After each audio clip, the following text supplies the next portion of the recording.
Hello and welcome to Owl's Air Guns.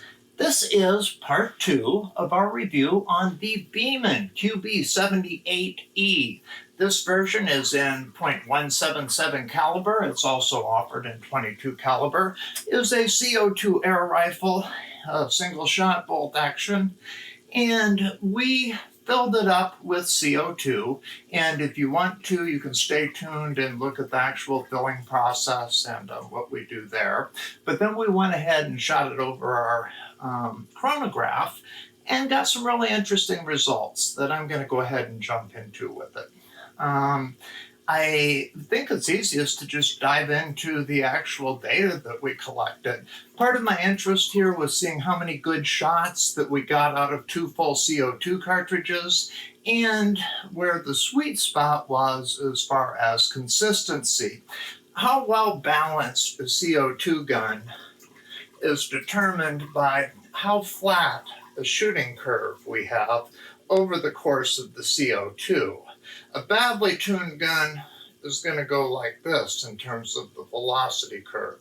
A well-tuned gun is going to be more like this, where our velocity is consistent until the cartridges are very low and then begin to fall off.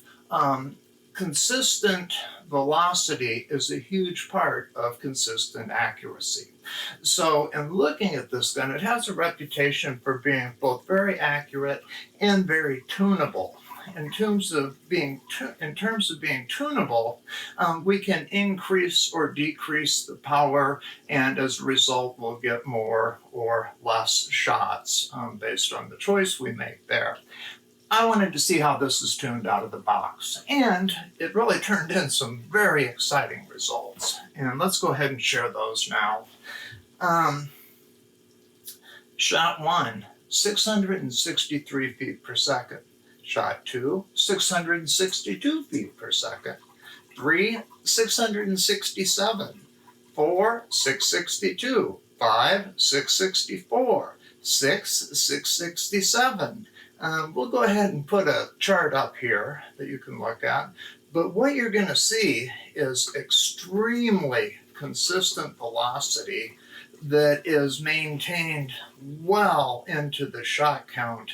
Looking at the list here, I don't think this thing really starts dropping until we're at about 35, 37 shots, and we're still 660 feet per second. Once we get up to 52, we're 50, we're starting to drop off pretty rapidly. Of course, you can read the chart for yourself. But anyway, in doing that, I really came to appreciate more this airgun's reputation for accuracy. With this kind of consistent velocity, very usable sights. We do have a dovetail so we can mount an optic if we choose to. This kind of gun is going to deliver outstanding accuracy, and it's going to do it for years to come.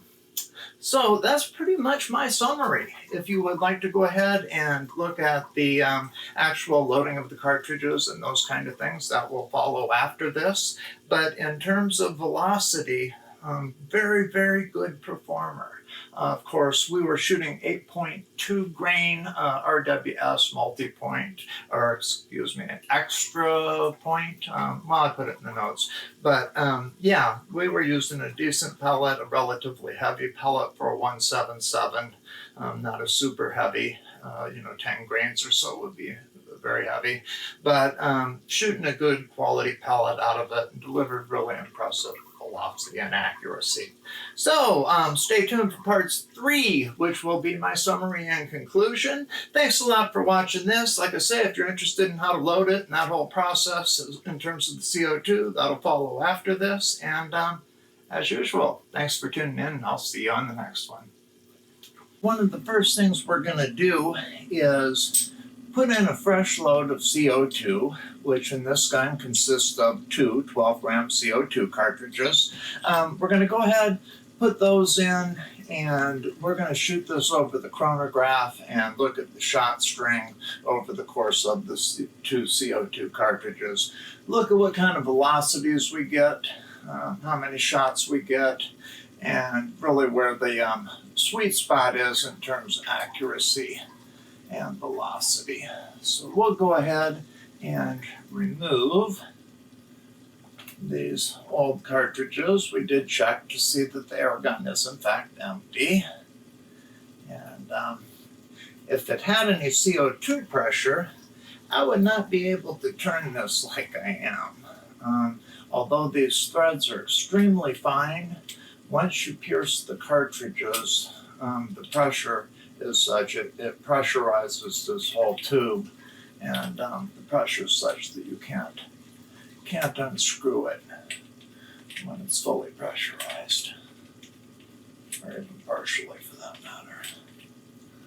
All right, what you have is an O-ring right there. If there's any part of the gun that's prone to wear, it's really right there. I have some Pelgon oil.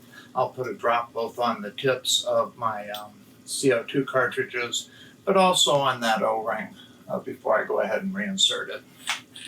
All right, as you can see, when these come out, the cartridges face in opposing directions like that. So let's go ahead and drop our first one in, and that one will be facing the shooter. Okay, drop Crossman Pelgon oil on it. I'm going to go ahead and lube this O-ring while I'm thinking about it. And just kind of smear that around. Protect that. This particular gun, or this family of guns, will live a very long life, generations, if you replace the seals as required and if you maintain them. But the parts, most of this gun's made out of wood and metal, so given appropriate care, pretty difficult to wear it out. And if you're a prepper or of that kind of a mindset, the good news is they made many, many thousands of these, and the derivatives, such the parts availability is extremely good for this model. Okay, looks like we're getting the threads to bite. They say screw it all the way down tight till you hear it pierce, and then you turn it back a couple of, I think I just heard it pierce one of them. Yep. There we go. We turn it back a little bit. All right, well, I got about half a turn back that time. So that's more than I normally manage. Okay. Let's try that.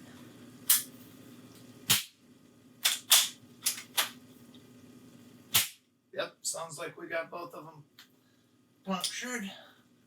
We just shot 2 shots off to prove it. All right, the rest of them we're going to go ahead and run through the chronograph. So let's get set up and do that.